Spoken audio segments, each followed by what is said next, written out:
On that same day, 2 of the disciples were going to a village called Emmaus, about 7 miles from Jerusalem, and talking with each other about all those things that had happened.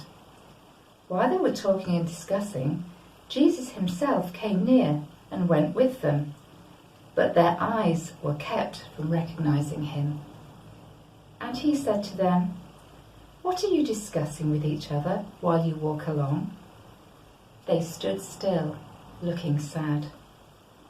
Then one of them, whose name was Cleopas, answered him, "Are you the only stranger in Jerusalem who does not know the things that have taken place there in these days?" Jesus asked them, "What things?" They replied, "The things about Jesus of Nazareth, who was a prophet mighty in deed and word before God and all the people, and how our chief priests and leaders handed him over to be condemned to death and crucified him. But we had hoped that he was the only one to redeem Israel. Yes, and besides all this, it is now the 3rd day since these things took place. Moreover, some women of our group astounded us. They were at the tomb early this morning, and when they did not find his body there, they came back and told us that they had indeed seen a vision of angels who said that he was alive. Some of those who were with us went to the tomb and found it just as the women had said, but they did not see Jesus."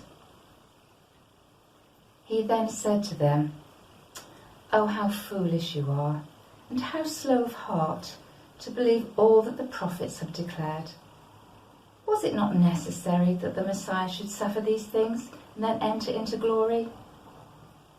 Then, beginning with Moses and all the prophets, he interpreted to them the things about himself in all the scriptures.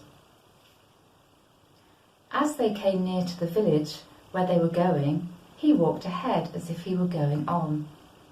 But they urged him strongly, saying, "Stay with us, because it is almost evening, and the day is now nearly over." So he went in to stay with them. When he was at the table with them, he took bread, blessed and broke it, and gave it to them. Then their eyes were opened, and they recognized Jesus, and he vanished from their sight.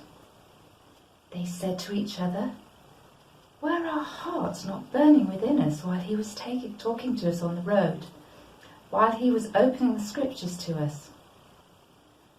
That same hour they got up and returned to Jerusalem, and they found the 11 and their companions gathered together.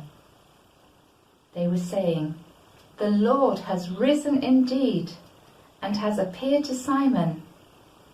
Then they told what had happened on the road, and how he had been made known to them in the breaking of the bread.